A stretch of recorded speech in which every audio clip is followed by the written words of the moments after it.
Okay, hey guys, Dan Fitzpatrick here, stockmarketmentor.com. And before I get into the data storage and memory stocks, I just want to give a shout out to some of the folks in our trading room who have been blowing out some monster stocks, some monster trade ideas, and let me just feature a couple of them. I'm not going to tell you their names because I know I'll miss somebody and that's not good. So anyway, like here's this one, ARC Best, massive earnings, strong green skyscrapers. This thing was an awesome trade today. I think it's probably likely to go at least another 10% higher, like from here. XLI, nice continuation move there. ARCB, ArcBest, coming out of a volatility squeeze, looking pretty good to me. GEV, okay, nice squeeze here, coming out the top. Like, guys, just the list goes on and on. SCHD, dividend equity. Okay, great. I'm not really much into dividends these days. I like capital gains, but you know what? I'll take both of them. And then Enva, nice move out of a squeeze here as well. Earnings were obviously pretty good because the stock's up a lot. So that takes us to what I had intended to talk about here, SanDisk.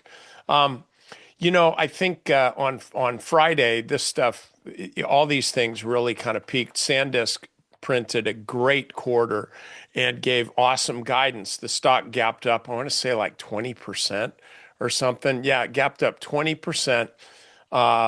Went a little bit higher for like a minute, literally, or two, and then it started falling all day long. And at the same time, WDC reported pretty good earnings here, fell as well. Sticks, it's what I call Seagate, three candle reversal, not a good thing at all. Western Digital, not good. So basically, the whole sector was really, really down. Micron hit Cantor's 450 price target, which they had given right back here long time ago. So now though, look at this. Boom. This one day on big, massive volume has almost been completely reversed today. Like, for all intents and purposes, it's done. I mean, this is the second highest close. Actually, excuse me, this is the highest close for this stock. So this actually closed at an all-time high. Seagate, not quite there yet. Some of these, like I've had these stocks on for a while, and I just anything that says stop, that was put on here today, and that's my suggestion for these trades. Similarly here, 421 stop right along the 8-day EMA. So again, we've got SanDisk, new high, closed at a new high today, which when you think about it, after this kind of gap and crap, should really get your attention.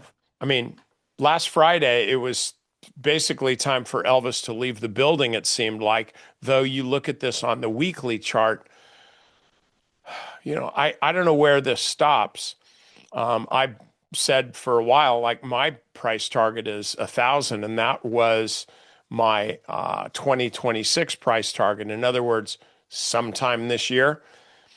I personally don't think it's going to take that long. I mean, I think we could see it sometime this quarter, and we've got 2/3 to go on that. So all of these things are working really, really well. And my suspicion is that if you're long, you're probably not long enough. And the one thing that I would suggest is pick your time frame. These are great swing trading stocks. You can look at SanDisk. This is the Double Your Fun ETF. I've got some of this, and it's actually even up after hours. So that's kind of cool. This is for active traders. If you're a real active trader, you could see it's only been trading for what, a week or so. But if you look at this on a multi-time frame analysis here, I've got 5, 10, we'll go 30 and an hour. You can see what's happening here. This thing is just really, really powering ahead. Western Digital, Double X, This is one that I actually don't own this. I just own Western Digital. Depending on how this thing's trading tomorrow, though, I'll probably be owning some of this as well. So the bottom line is this. A lot of people think that these are overdone. Oh, that's this old hat. Like you've talked about those, this and that, all that. Look, there are a lot of people talking about NVIDIA like 15 years ago, and then that started ramping. And then it became old hat. Like, who cares about video gaming, this and that and the other thing? Stocks already run so far. Stay away from it. All this time later, NVIDIA's made the buy and holders multimillionaires. So do not cut these trades off. That's what I'll say. Like on Western Digital. Okay, this is one pattern. This is another. This has many, many, many opportunities to roll over. It is not doing that. Virtually all of these boxes are open green boxes. In other words, higher closes, higher than the open. Even the green, the green, the green, a couple here like this one and this one, where the week actually closed lower than the high. It was still a higher close, excuse me, lower than the open. It was still a higher close on the weekly basis. So you've got all of these boxes that are telling you this is a stock that's bought. This one's so tight it doesn't even really count. One, two, three. So you got three red boxes that are notable. The rest are all green. I mean, what are you waiting for? Same thing here with SanDisk. Same thing here with Seagate. This has been a little bit choppier, right? But still, give me a break. Weekly chart here, Micron, little whoop-de-doo here, and now we're off to the races again. So guys, and I've got a lot of members.